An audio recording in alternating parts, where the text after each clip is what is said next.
کہ عمران خان یہودیوں کا ایجنٹ ہے.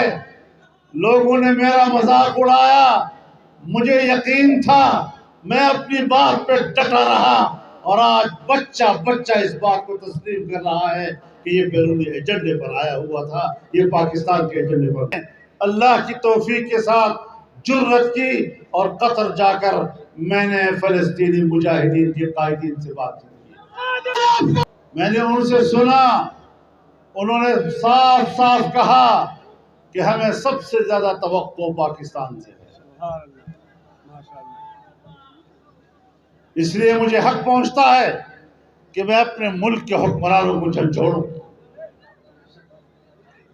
لیکن ان حالات میں مجھے جمائما گولڈ سمتھ کا ایک ٹویٹ بھی پریشان کر رہا ہے، جو کہتی ہے کہ اسرائیل کے ساتھ ہمارے خاندانی تعلقات ہیں، اور میرے پاکستان کے سابق رشتہ داروں کی بھی ان کے ساتھ خاندانی تعلقات ہیں.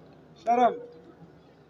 تو جب میں نے کہا تھا کہ عمران خان یہودیوں کا ایجنٹ ہے، لوگوں نے میرا مذاق اڑایا، مجھے یقین تھا، میں اپنی بات پہ ڈٹا رہا، اور آج بچہ بچہ اس بات کو تسلیم کر رہا ہے کہ یہ بیرونی ایجنڈے پر آیا ہوا تھا، یہ پاکستان کے ایجنڈے پر. نظریے کو دفن کیا جس نے پاکستان کی تہذیب کو دفن کیا.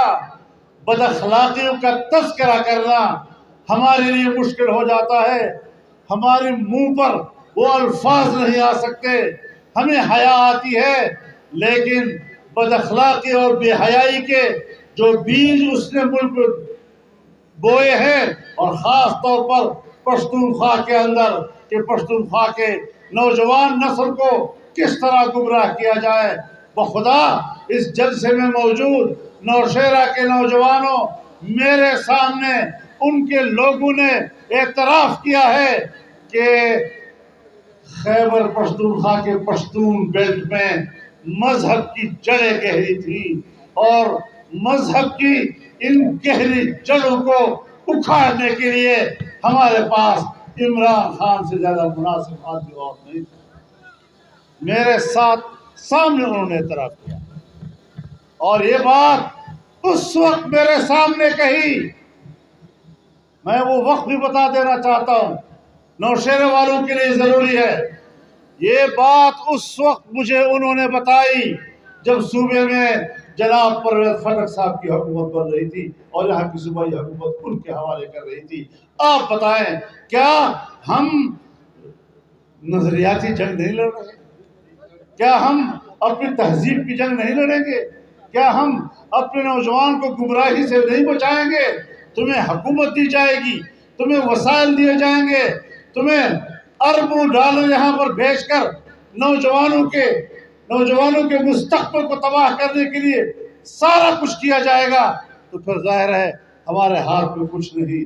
لیکن جو قوت ہمیں اللہ نے عطا کی ہے، زبان کی طاقت ہے، اخلاق کی طاقت ہے، ہم نے گاؤں گاؤں جا کر اپنے نوجوان کو اس گمراہی سے محفوظ کرنا، یہ ہمارے زندگی کا حصہ بن جاتا ہے.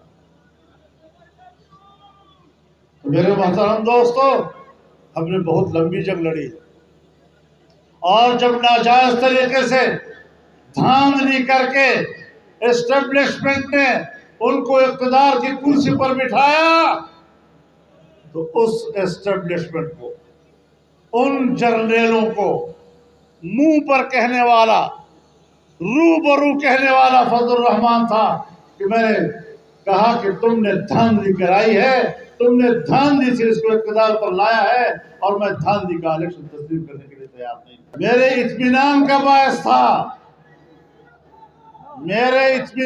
باعث تھا جب مجھے یہ احساس ہوتا تھا کہ یا کسی وقت حضرت حسین نے یزید کے ہاتھ پر بیعت نہیں کی تھی، اور یا ہم نے یہاں عمران کے ہاتھ پر بیعت نہیں. سبحان اللہ.